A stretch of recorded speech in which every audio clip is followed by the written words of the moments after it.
Assalamu alaikum and a very welcome to all of you in this YouTube channel Kashmir Teaching Diary. Let us today we get started with part 2nd of the outbreak of the revolution class 9 the history. Let us we get started. Outbreak of the revolution हमने पढ़ा था। उस outbreak of revolution का हमने थोड़ा और पढ़ना था, वो सब कुछ हम आज के इस वीडियो लेक्चर में समझते हैं। हमने इससे पहले वीडियो लेक्चर में आउटब्रेक ऑफ द रिवोल्यूशन के बारे में पढ़ा था और वहाँ पर हमने देखा था कि किस तरह से जो जनरल असेंबली हैं वो नेशनल असेंबली में रिकॉग्नाइज हो जाती हैं, वो नेशनल असेंबली में चेंज हो जाती हैं, वो नेशनल असेंबली में तब्दील हो जाती हैं। आइए हम आज कुछ इवेंट्स को पढ़ते हैं जो आउटब्रेक ऑफ द रिवोल्यूशन से ही रिलेटेड है। While the National Assembly was busy in drafting the Constitution, France was in the turmoil. इसका मतलब ये हुआ कि जो नेशनल असेंबली कॉन्स्टिट्यूशन को फ्रेम करने में बुजी थी, लेकिन ऊपर से जो कंट्री साइड में जो फ्रांस के जो बाकी जो रिलेशंस थे, फ्रांस के जो बाकी जो हालात थे वो बहुत ज़्यादा कशीदा थे। किस तरह से? बिकॉज हारिश विंटर्स, ये जो वक्त था जब नेशनल असेंबली वहाँ की कॉन्स्टिट्यूशन ड्राफ्ट कर रही थी, ये जो वक्त था जब वहाँ पर थर्ड स्टेट ने अपोज किया था, जिस तरह से हमने पढ़ा था जनरल असेंबली में, इस वक्त जो वक्त था वो जनवरी का वक्त था और बहुत ज़्यादा हारिश विंटर्स थे। और दूसरी तरफ से हमने ये भी पढ़ा था कि पुअर हार्वेस्ट हुए थे ड्राफ्ट्स की वजह से या हेल की वजह से, या हमने ये भी पढ़ा था कि जो फ्रेंच सोसाइटी थी वहाँ की पॉपुलेशन इंक्रीज हुई थी। तो इस तरह से हम ये कह सकते हैं कि जो वहाँ का हार्वेस्ट था वो भी सही नहीं था, जो एग्रीकल्चरल प्रोडक्शन थी वो बहुत बेहतर नहीं हुई थी।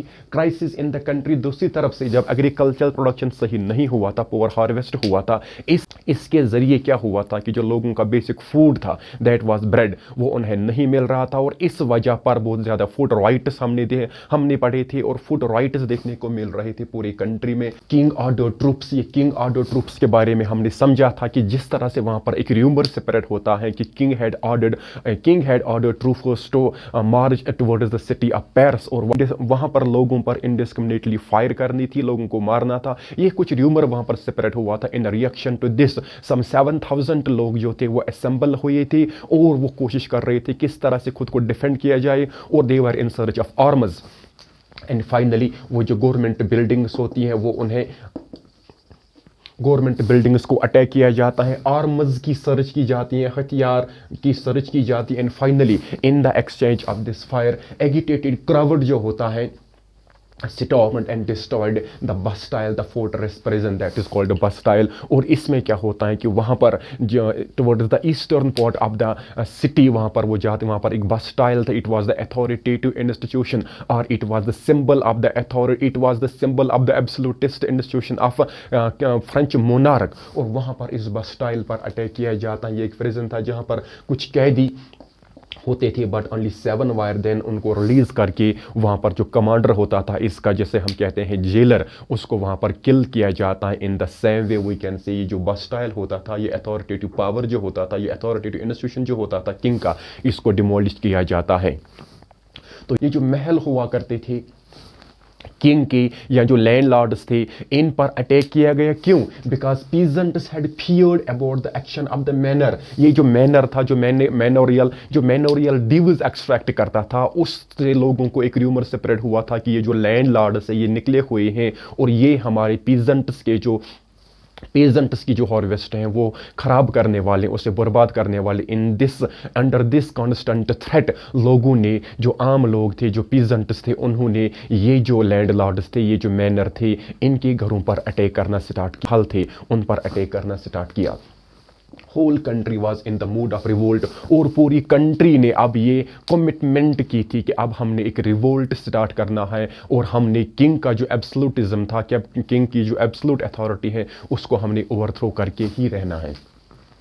लुईस 16 जो होता है under this intense pressure recognised National Assembly, और इस सिचुएशन में लुईस 16 के पास जब पूरी कंट्री में क्राइसिस हो जाते हैं, कंट्री साइड में भी क्राइसिस होते हैं, जो लोगों की जो बेसिक नीड थी वो पूरी नहीं हो जाती, इन दिस इंटेंस प्रेशर जो लुईस 16 है under compulsion national assembly third state के जरिए जो बनाई जाती है उसको रिकॉग्निशन देता है। करता क्या है? एक्सेप्टेड कॉन्स्टिट्यूशन को एक्सेप्ट किया जाता है। इसका मतलब ये हुआ कि इस कॉन्स्टिट्यूशन का मकसद हमने पढ़ा था कि to limit the powers of the king. तो इस तरह से लुईस 16 इस कॉन्स्टिट्यूशन को रिकॉग्निशन देता है। Powers were taken from the clergy class. Clergy class के बारे में हमने पढ़ा था। It was the first state who were extracting taxes on the peasants और the third state most importantly tithes के बारे में हमने पढ़ा था। ये जो तिथस था ये it was 1/10 on the agriculture produce पर ये लिया जाता था और इसको एबॉलिश किया जाता है। इस तरह से ये जो टॉपिक है ये डील करता था आउटब्रेक ऑफ द रिवोल्यूशन, जो कि हमने अभी तक नहीं पढ़ा था, जो पेंडिंग रहा था, जो इससे पहले हमने वीडियो लेक्चर पढ़ा था। एक बार हम जल्दी इसे रिकैप करते हैं। तो कहा जाता है कि जब नेशनल असेंबली बिजी थी फ्रांस का कॉन्स्टिट्यूशन ड्राफ्ट करने में, लेकिन जो पूरा फ्रांस का कंट्री शायद वहाँ पर एक टर्मोइल था, वहाँ पर एक कशीदगी थी। क्यों कि वहाँ पर ये जो वक्त था it was Harish winters wire दियर, लोगों को बहुत ज़्यादा मुश्किलात का सामना करना पड़ता था।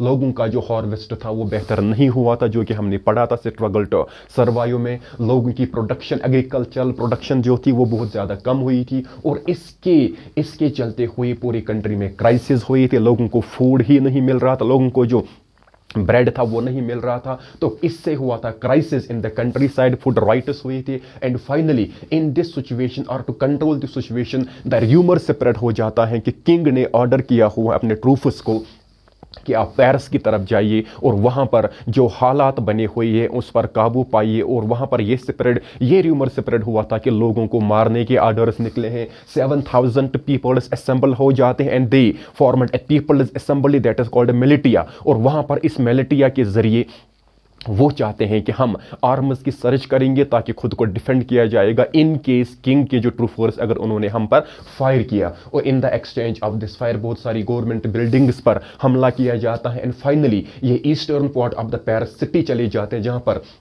बास्टाइल था, ये एक फोर्ट्रेस प्रिजन था। ये जो था ये एक एब्सोल्यूटिस्ट इंस्टीट्यूशन था किंग का, जहां जिस भी रेवोल्यूशनरी को अरेस्ट किया जाता था उसको यहाँ पर रखा जाता था। और इस तरह से इन्होंने सोचा कि बास्टाइल ही एक वो इंस्टीट्यूशन है जिसको अटैक करके हम एब्सोल्यूटिज्म को ख़त्म कर सकते हैं। फाइनली इस बास्टाइल को ख़त्म किया जाए, इस बास्टाइल पर हमला करके वहाँ पर जो प्रिजनर्स थे साथी थे उनको रिलीज़ किया जाए, लेकिन इसका जो कमांडर था उसको वहाँ पर किल किया जाता है। तो उस दूसरी तरफ से क्या होता है कि पीजेंट्स के अंदर एक डर सा फैला हुआ था कि जो मैनर था, जो लैंडलॉर्ड है, इसको भी ऑर्डर दिया हुआ है कि जो पीजेंट्स के जो खेत है, पीजेंट्स के जो फील्ड्स है, पीजेंट्स का जो प्रोडक्शन है, पीजेंट्स का जो हार्वेस्ट है उस पर अटैक किया जाए। एंड इस र्यूमर के चलते हुए ये जो आम लोग थे, इन्होंने इन मैनर जो होते थे, जो लैंडलॉर्ड होते थे, इनके घरों पर, इनके बिल्डिंग्स पर हमला किया।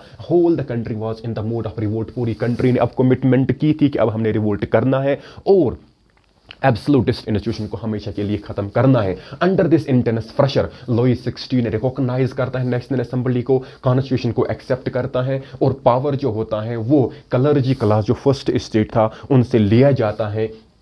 और तिथ्स जो होते हैं, ये जो टैक्स होता है तिथ्स का जो एग्रीकल्चरल प्रोड्यूस पर लिया जाता था, इसको हमेशा के लिए एबॉलिश किया जाता है। Let us we continue this video lecture with the topic France becomes a constitutional monarchy. In the earlier video lecture we learned about the outbreak of the revolution, how the French National Assembly drafted a constitution and finally limited the powers of the monarch. In this video lecture, we will learn what does a constitutional monarchy mean to France and what rights were given to French citizens under this new constitution. Let us we get started. France became as a constitutional monarchy, ये हमारा topic है आज का। अब यहाँ पर हमने पता है कि नेशनल असेंबली जो होती है कंप्लीट करती है drafting the constitution of France in 1791। जो नेशनल असेंबली ऑफ फ्रांस होती है वो कंप्लीट करती है draft of the constitution in 1791 में कॉन्स्टिट्यूशन को ड्राफ्ट किया जाता है। So main objective, what was the main objective of the drafting the constitution? Main objective was to limit the powers of the monarch. जो monarch था जिसके पास unlimited powers थे, जिसके पास हेरिडिटी पोजीशन थी, जिसके पास एब्सोल्यूट पावर्स थे, उनके पावर्स को कम करना और लिमिट में करना। These powers, instead of being concentrated in one person, were now separated and assigned to different institutions, that is the legislature, that is the executive, that is the judiciary. इसका मतलब ये हुआ हमने पढ़ा था कि जो एजुकेटेड क्लास था, मोंटेस्क्यू की जो आइडियोलॉजी थी जिसमें उन्होंने कहा था कि पावर्स एक इंडिविजुअल के पास नहीं होनी चाहिए, but powers should be separated between the 3 different organs of the government, और वही प्रिंसिपल यहाँ पर कॉन्स्टिट्यूशन मेकिंग में इंप्लीमेंट किया जाता है कि ये जो पावर्स ओरिजिनली हुआ करते थे एक इंसान के पास, दैट इज कॉल्ड मोनार्क, अब जो ये पावर है ये सेपरेट किए जाएंगे और दिए जाएंगे जो डिफरेंट इंस्टीट्यूशंस होते हैं गवर्नमेंट के, जिन्हें हम legislature, executive and the judiciary के नाम से जानते हैं। इससे क्या हुआ? This made France a constitutional monarch. इसका मतलब ये हुआ अभी भी वहां पर किंग रूल ही रहेगा, लेकिन अब जो किंग है he would be bound to follow the instructions laid down in the constitution. इसका मतलब हुआ कि मोनार्क के जो पावर्स हैं वो लिमिट किए गई बाय द कॉन्स्टिट्यूशन। लेकिन अब जो ये नेशनल असेंबली है, जिस नेशनल असेंबली ने कॉन्स्टिट्यूशन के ड्राफ्ट को प्रिपेयर किया या कॉन्स्टिट्यूशन को फ्रेम किया, ये नेशनल असेंबली किन सिटीजन्स के जरिए इलेक्ट हो जाती है, आइए हम ये समझते हैं। National assembly was indirectly elected. ये हमने पता है कि इलेक्शन 2 तरह के होते हैं, directly were the general people, were the electorate, were the common citizens who are above a fixed age are eligible to cast their votes and elect their representatives. वो मेथड हमारा होता है डायरेक्ट। इनडायरेक्ट मेथड हमारा ये होता है कि जहां पर हमने जिन इलेक्टेड रिप्रेजेंटेटिव्स को इलेक्ट किया हुआ होता है वाया आवर डायरेक्ट वोट, वो बाकी रिप्रेजेंटेटिव्स को इलेक्ट करते हैं। इसके एग्जाम्पल हम लेते हैं, डायरेक्टली हम लोकसभा के जो मेंबर्स हैं उनको इलेक्ट करते हैं, इनडायरेक्टली जो हमारे रिप्रेजेंटेटिव राज्यसभा के होते हैं वो कहलाते हैं indirect representatives. In the same वे अगर हम स्टेट लेजिस्लेचर की बात करते हैं, जो MLAs होते हैं जिनको इलेक्ट किया जाता है from A geographical boundary constituency, उनको हम डायरेक्टली इलेक्ट करते हैं। इसके बरक्स जो MLCs होते हैं उनको हम डायरेक्ट अपना वोट कास्ट नहीं करते हैं, बल्कि जिनको हमने इलेक्ट किया हुआ होता है वही उनके हक में वोट कास्ट करते हैं, उसको हम कहते हैं इनडायरेक्ट मेथड। तो यहां पर हमने समझना है कि डायरेक्ट लोगों के जरिए नेशनल असेंबली इलेक्ट नहीं की जाती हैं, बल्कि इनडायरेक्टली। ये होता कैसे एक्चुअली? तो citizens voted for a group of electors. Citizen पहले जो इलेक्टर्स होते हैं एक ग्रुप को इलेक्ट करते हैं, who in turn choose the assembly. को सिटीजन पहले एक ग्रुप को इलेक्ट करते थे, who was called an elector group, और उसके बाद वही ग्रुप फिर नेशनल असेंबली के रिप्रेजेंटेटिव्स को इलेक्ट करती थी। Not all the citizens however had the right to vote. लेकिन फ्रेंच सोसाइटी में अब जो कॉन्स्टिट्यूशनल मोनार्क आई थी, इसमें हर एक इंडिविजुअल के पास राइट टू वोट नहीं था। इसमें लिमिटेड फ्रेंचाइज था, जो भी हमने अर्लियर वीडियो लेक्चर्स में किसी हद तक समझा था। आइए हम समझते हैं कि किस बुनियाद पर वोटिंग राइट्स दी गई थी। जो फ्रेंच सोसाइटी थी इसको कैटेगोराइज किया गया between the active citizens and between the passive citizens. Active citizens कौन लोग कहलाते हैं? Only men about 25 years of age who paid taxes equal to at least 3 days of the labourers wages were given status of the active citizen. एक इंसान, एक mail individual जिसकी as 25 या 25 से अबव है और वो टैक्स पे करता है इक्विवेलेंट टू जो एक लेबरर को 3 दिन के वेजेस के बराबर होगा, वही एलिजिबल था वोट अपना कास्ट करने के लिए। और ये जो कैटेगरी जो भी सिटीजन फुलफिल करते थे वो अंडर द एक्टिव सिटीजनशिप की कैटेगरी में रखी जाती थी। अब दूसरा है पैसिव सिटीजनशिप का concept, the remaining men and all women. हर एक वो मेल जो इस कैटेगरी में फॉल नहीं होता था फिलहाल के लिए वो लोग, और दूसरे वो लोग जो फीमेल सभी थे, all women were declared as passive citizens. ये क्या थे? Passive citizen. इसका मतलब ये था कि हर एक वो मेल जो ये कैटेगरी फिल नहीं करता था उसको भी राइट टू वोट अवेलेबल नहीं था, और साथ ही साथ जो भी फीमेल पॉपुलेशन फ्रांस की थी, चाहे वो 25 से अबो थे, चाहे वो लेबरर्स 3 दिन के लेबरर्स के बराबर wages taxes they in the shape of taxes देते थे या नहीं थे, still they were not allowed to have the adult franchise. And finally ये जो सिटीजन्स थे इनके पास राइट टू वोट का हक नहीं होता था।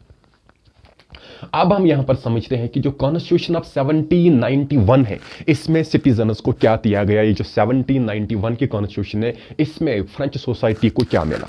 Constitution began with the declaration of the rights of the man and the citizens. तो जो कॉन्स्टिट्यूशन है यहां पर सिटीजन्स एक डिक्लेरेशन पास की जाती है जिसमें से सिटीजन्स के लिए राइट्स रखे जाते हैं, जिसमें से पहले कंसेप्ट ऑफ सिटीजनशिप रखा जाता है और उसके बाद सिटीजन्स को ए सेट ऑफ राइट्स दिया जाता है। कौन से वाले राइट्स?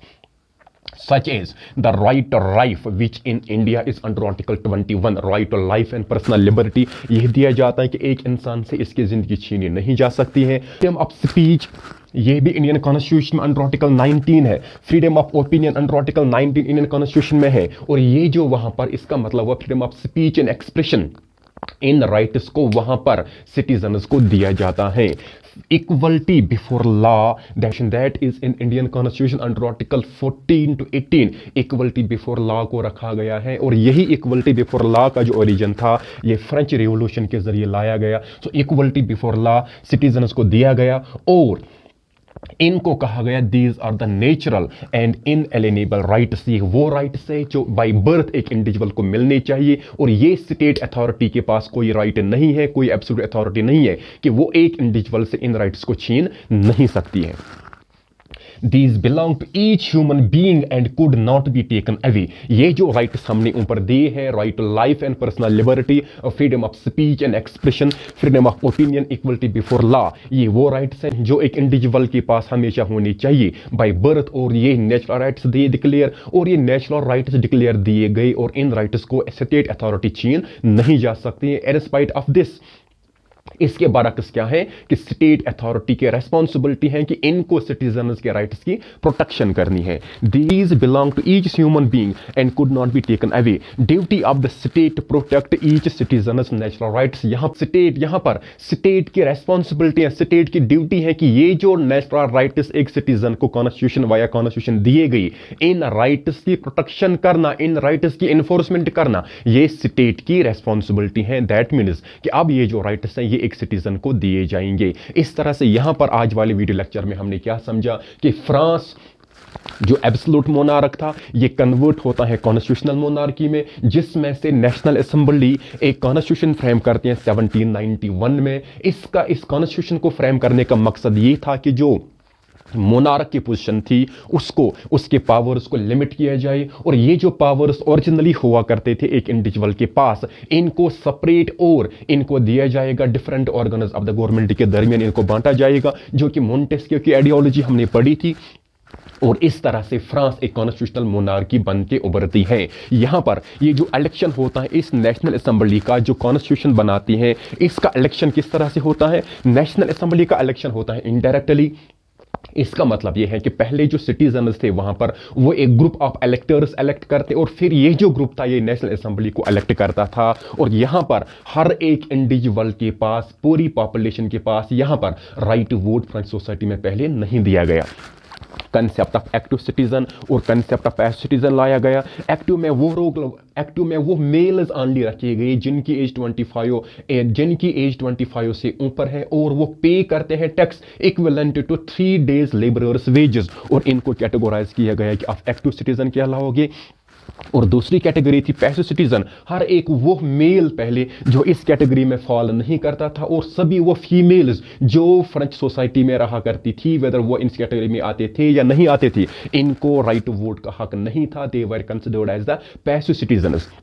तो यहां पर हमने समझा कि फ्रेंच सोसाइटी में पहले लिमिटेड फ्रेंचाइज कंसेप्ट लाया गया। अब जो एक कॉन्स्टिट्यूशन बनाई गई 1791 में, इसमें क्या दिया गया? इसमें declaration of the rights, charter of rights लाया गया। इसका मतलब ये हुआ कि right to life, freedom of speech, freedom of opinion, equality before law, these were considered as the natural rights and state was bound to make the protection of these very rights and enforcement of these rights in case of their violation। और ये rights जो थे ये हर एक individual को दिए गए और कोई भी इन rights को एक इंडिविजुअल से छीन नहीं सकता है। इन केस कोई भी वायलेशन होती है, स्टेट की रेस्पॉन्सिबिलिटी है कि वो अपनी पॉपुलेशन के राइट्स की प्रोटेक्शन करे। यही कुछ हमने समझा आज के वीडियो लेक्चर में। इस सीरीज को हम कंटिन्यू करते हैं। आइए हम मिलते हैं सेकंड वीडियो लेक्चर में। Till then stay blessed.